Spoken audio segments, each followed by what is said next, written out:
Epistle to the Romans, Session 17. 羅馬人書註釋第17講 Chapter 1, verses 24 to 27. 羅馬書第1章24至27節。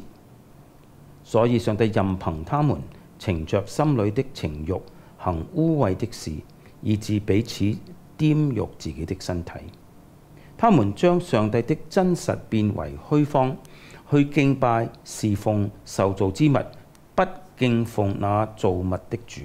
主乃是可稱頌的，直到永遠。阿門。因此，上帝任憑他們放縱可羞恥的情慾，他們的女人把順性的用處變為逆性的用處，男人也是如此，棄了女人順性的用處，欲火攻心，彼此貪戀，男和男行可羞恥的事，就在自己身上受這妄為當得的報應。Verse 24，第24節，我哋再讀第24節。所以上帝任憑他們逞着心裏的情慾，行污穢的事，以致彼此玷辱自己的身體。In verses 21 to 23，喺第1章嘅21至23節 ，we have a delineation of the apostasy of the Gentile peoples。我哋讀到保羅列出外邦民族佢哋嘅離經背道。It is defined in religious terms， 係用宗教嘅角度去作定義嘅 ，and culminates in the gross idolatry described in the latter part of verse 23。喺第23節下半呢，就描述出嗰種嘅惡劣嘅偶像敬拜作為巔峰。In verse 24到第24節 ，the apostle deals with the divine retribution upon this apostasy。使徒保羅就處理出上帝對呢種嘅背叛嘅報應是什麼 ？Wherefore， 所以 indicates that the retribution finds its ground in the antecedent sin， 就指出呢處所講嘅報應或者懲罰呢，佢嘅根據就係前文所講嘅罪 ，and is a just infliction for the sin committed， 那係一個對人所犯嘅罪一個公義嘅施加嘅懲罰。This advises us of a principle which is invariable。呢處呢就話俾我哋聽有一個不變嘅原則 ，namely that retribution is never in operation except as a judgment of God upon sin。報應嘅運行只係有上帝面對罪所作嘅審判呢一種嘅報應嘅啫。It is no platitude to emphasize this。再一次強調呢件事呢，唔係老生常談。Particularly in view of what we shall find presently in connection with the specific character of the retribution involved。特別當我哋睇到呢喺呢處上帝所講嘅報應係指乜嘢嘅時候呢，我哋就特別要指出呢一點啦。The retribution consists in giving up to uncleanness。上帝所施嘅報應懲罰就係任憑佢哋污穢。參考第26節同埋28節嘅。It needs to be noted that 我哋必須注意到 the penalty inflicted belongs to the moral sphere as distinguished from the religious。所施加嘅懲罰呢，唔係屬於宗教範圍，乃係屬於道德嘅範圍嘅。Religious degeneracy is penalized by abandonment to immorality。宗教上嘅敗壞所得的懲罰，乃係上帝任憑佢哋進入到道德嘅放縱。Sin in the religious realm is punished by sin in a moral sphere。宗教範圍裏邊嘅罪所得嘅懲罰就係道德範圍嘅罪。It is not to be supposed, however， 但我哋唔可以以為呢that the antecedent sinfulness was exclusively in the religious category。前面所講嘅罪呢係淨係宗教性㗎。The phrase "in the lusts of their hearts" describes, as Maya says， 正如 Maya 佢話，佢哋心中嘅情慾所描述嘅就係 the moral condition in which they were found when they were given up by God to impurity。就當上帝任憑佢哋污穢嘅時候，佢哋心裏邊嗰種嘅道德嘅狀態。And does not in this instance define that to which they were abandoned。呢個心中嘅情慾就唔係指上帝任憑佢哋進入到點樣一種嘅放縱嘅情況啦。That to which they were given up is defined as uncleanness。上帝任憑佢哋進入到嗰種嘅狀態叫做污穢，26節同埋28節。But the uncleanness to which they were given up did not take its origin from the judicial act。但係上帝任憑佢哋進入到嗰種嘅污穢呢嘅來源，唔係因為上帝法律上一種嘅宣判，唔係㗎。The giving up to uncleanness presupposes the existence of the uncleanness。任憑佢哋污穢呢，背後嘅假設就係已經有着呢個污穢嘅存在。And the penalty consists in the fact that 咁上帝懲罰佢哋呢個懲罰係咩呢？呢個懲罰就是說 they were given over to the uncleanness which previously characterized them。上帝係將佢哋放棄佢哋，進入到佢哋已經有嘅不潔 ，and is referred to as the lusts of their hearts。咁呢個污穢呢係被稱為佢哋心中的情慾㗎。The associations of the term uncleanness in the usage of Paul elsewhere, as well as in this context, show 使徒保羅書信其他地方用污穢呢個詞同埋喺呢處用污穢呢個字與咩有相關呢？ Show it to be that of sexual aberration 係以性罪有關咁。參考一啲嘅經文 ，refer to 2 Corinthians chapter 12 verse 21。哥林多後書12章21節。且怕我來的時候，我的上帝叫我在你們面前慚愧，又因許多人從前犯罪，行污穢、奸淫、邪蕩的事，不肯悔改，我就憂愁。Galatians 5:19， 加拉太書第5章19節，情慾的事都是顯而易見的，就如奸淫、污穢、邪蕩。Ephesians 5:3。以弗所書第5章第3節，至於淫亂並一切污穢或是貪婪，在你們中間連提都不可。Colossians 3:5， 哥羅西書第3章第5節，所以要治死你們在地上的肢體，就如淫亂、污穢、邪情、惡慾和貪婪。貪婪就與拜偶像一樣。And finally, 1 Thessalonians 4 verse 7， 帖撒羅尼迦前書第4章第7節。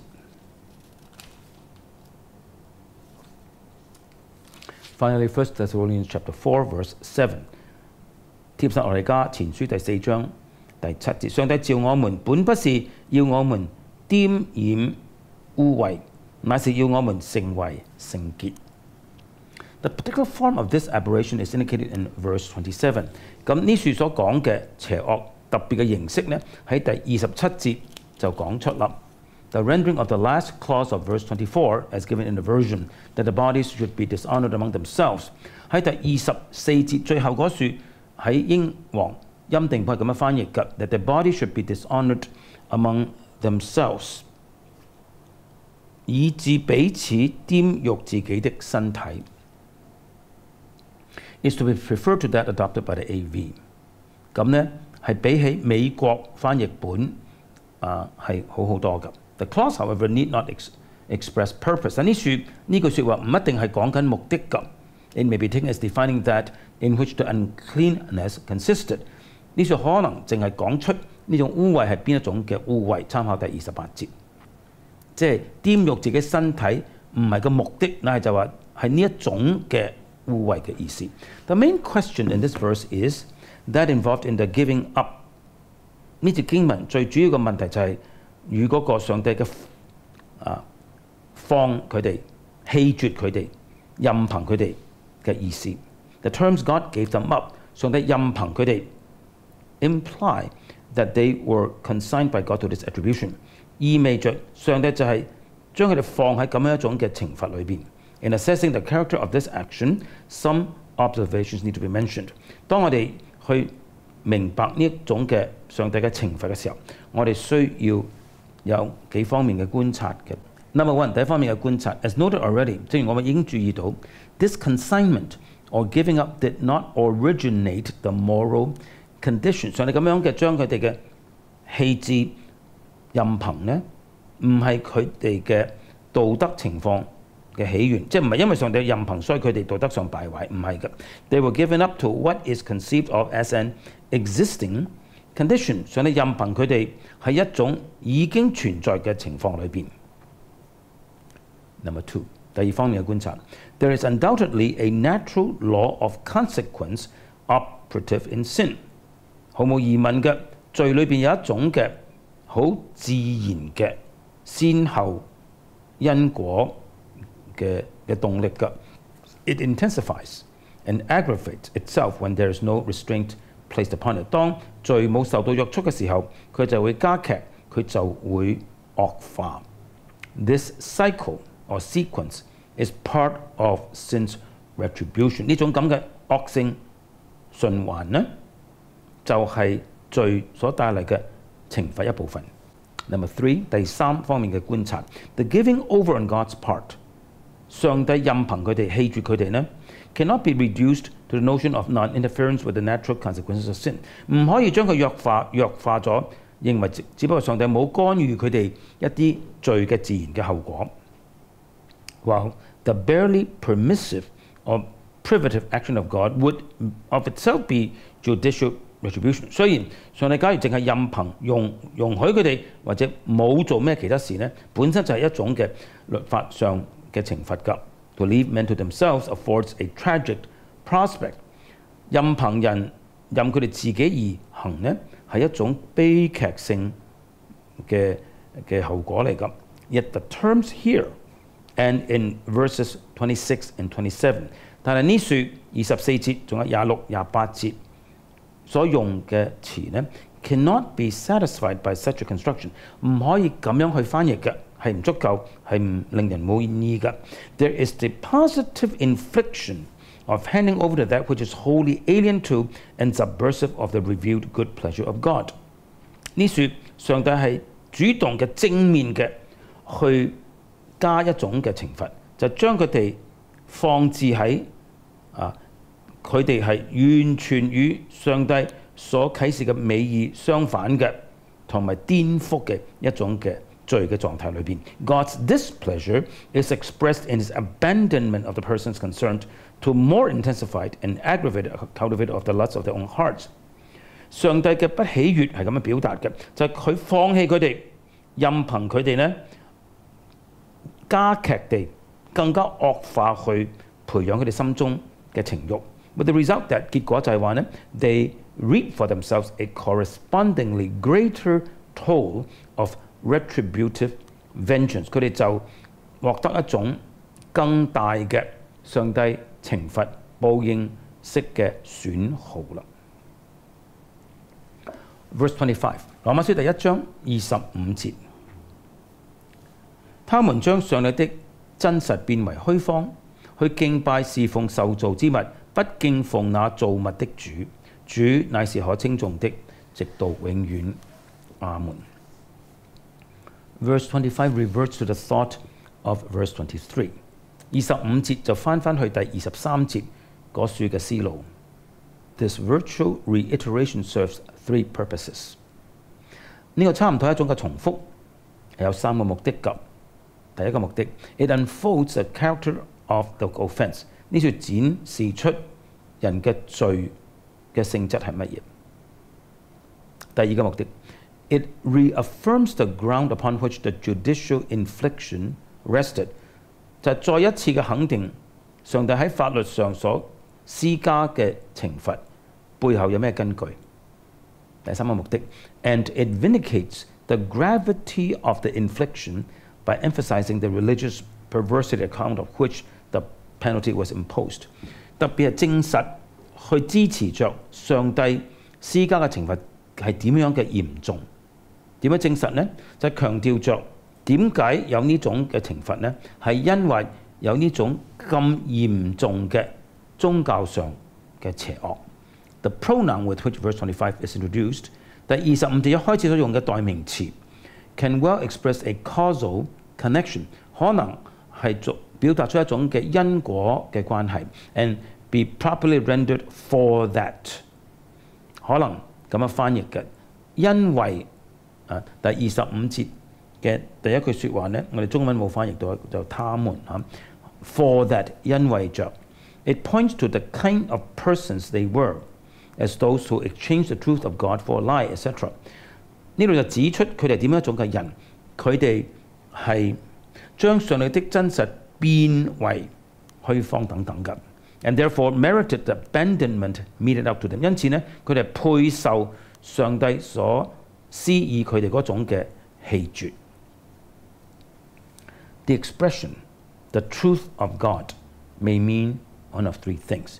呢處所上帝的真實或者真理呢，可能係指三個唔同嘅意思嘅。Number one，第一方面嘅意思 ，God's truth， 上帝的真理 ，the truth God has made known。and which belongs to him， 就係上帝所顯明嘅真理，就係屬於上帝嘅真理。Number two， 第二方面嘅意思 ，the truth that God himself is， 上帝就是真理嗰個真理。Or number three， 或者第三個意思 ，the truth respecting God， 關乎上帝嘅真實嘅真理。If the clause and worshipped and served the Creator after the Creator is explanatory of the clause that precedes， 假如呢一句説話，敬拜侍奉受造之物，不敬奉那造物的主。假如呢句説話係解釋前邊句説話嘅話呢 ，then the truth of God， 咁呢，上帝的真實或者真理呢 corresponds to the Creator， 就係與創造主所相呼應 ，and the worship and service of the creature corresponds to the lie， 而敬奉塑造之物呢，就係與虛謊謊言相呼應啦。In that event， 假如係咁嘅話呢 ，the truth of God would be equivalent to the true God。咁上帝的真實就係等於係真的上帝。God in the reality of his being and glory， 上帝佢嘅真實，佢嘅全有，佢嘅榮耀。And the second meaning listed above could be adopted。咁我哋就可以採用上邊所列出嘅第二嘅意思。就係 the truth that God himself is， 上帝就是真理。But there does not appear to be any compelling reason to regard the two clauses as mutually explanatory。但係呢，我哋冇咩特別嘅原因必須認為呢兩句説話呢係彼此去解釋㗎。The two clauses may be coordinate， 可能呢兩句説話係彼此嘅配搭 and express two distinct though closely related ways in which a religious apostasy manifested itself。可能係指兩個不同雖然相關嘅方法，就係人嗰種宗教性嘅背叛係藉住點樣兩種嘅方法去顯明㗎。Besides, it would not be suitable. On the contrary, it is rather awkward to identify the lie with the worship and service of the creature。不單如此，咁我哋認為呢，虛謊係等於係敬奉受造之物咧，唔係好恰當，甚至乎有啲咁嘅尷尬添。It is more acceptable to regard the first clause as pointing up the extreme iniquity of exchanging the truth, which they had known, for that which is the contradiction of the truth, namely the lie。比較適合嘅翻譯法就係話呢，變為虛謊呢，係指出將真理佢哋所認識嘅真理去換咗佢。換成一個與真理矛盾嘅，即係話虛謊。In this way, the ultimacy of the antithesis between truth and falsehood is exposed。咁樣呢，就暴露出真理同埋虛謊之間嘅勢不兩立嘅對立。And the reason for God's judicial abandonment is made more conspicuous。咁呢，就更加明顯嘅睇到上帝呢種法律上嘅棄絕嘅原因係乜嘢。The truth of God would then be taken in the first sense, the truth God has made known。咁樣呢，上帝的真實呢，就係以頭先第一個意思去解釋，就係話上帝所顯明讓人知道的真理。This suits the main emphasis of the preceding context。呢個就適合於上邊嘅上下文 ，and it agrees well with the antithesis expressed in the word lie。而且呢個呢係與虛謊所表達出嗰種嘅勢不兩立嘅對立呢，係好符合㗎。The second clause may well be taken, therefore, as setting forth the way in which the exchange of the lie for the truth came to expression in the concrete act of worship and religious devotion。咁第二句説話嘅意思呢，就係話呢，去展示出人將虛謊取代真理係點樣表達出㗎？就係用嗰種具體嘅敬拜同埋宗教嘅奉獻去表達出 ，rather than the Creator， 唔敬奉創造主 is a proper rendering of the phrase in question， 係呢句説話嘅正確嘅翻譯。Although the Greek might be rendered above the Creator， 希臘文可以咁樣翻譯嘅，可以話呢喺創造主之上。Yet when something else is worshipped and served above the Creator，Yet when something else is worshipped and served above the Creator， 然而假如人啊喺創造主之上去敬奉其他嘢呢 then the worship and service of the Creator is eliminated， 咁就排除咗敬拜同埋服侍創造主噶啦。The notion of exchange verses 23 and 25a applies in this case also。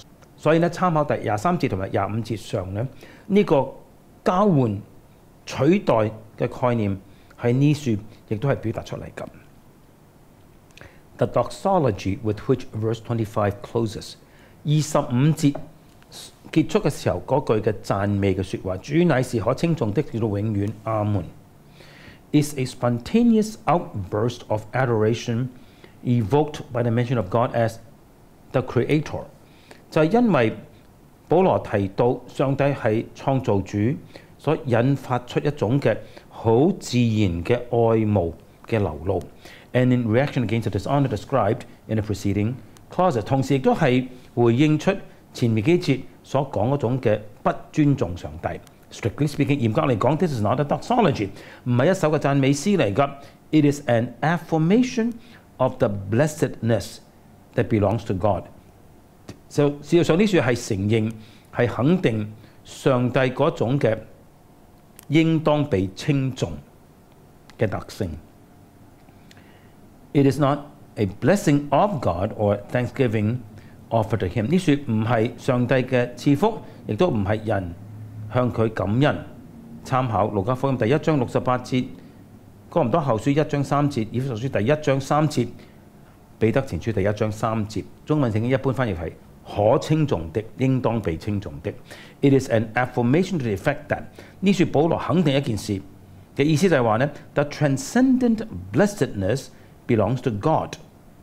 呢種嘅超越嘅至高嘅可稱頌呢係屬於上帝㗎。And the implication is that 這就意味著呢個含義就係話呢 that the dishonor done by men does not detract from this intrinsic and unchangeable blessedness。人唔尊重上帝，一啲都冇減弱咗上帝本質上嘅不能變嘅可稱頌嘅榮耀。God is blessed forever， 上帝係永遠可稱頌的。By adding amen， 當使徒保羅加上阿門嘅時候呢 the apostle voices the assent of his heart and mind。上帝保羅就加上佢自己心中心意中嘅同意。To the glory which the preceding formula attributes to God， 就同意上邊所講出嘅上帝係點樣一位嘅上帝。The Amen is the response of worship。阿門就係敬拜一種嘅回，阿門就係敬拜中嘅回應。我下一講呢，繼續講埋第26節同埋27節，之後就進入到28到32節嘅。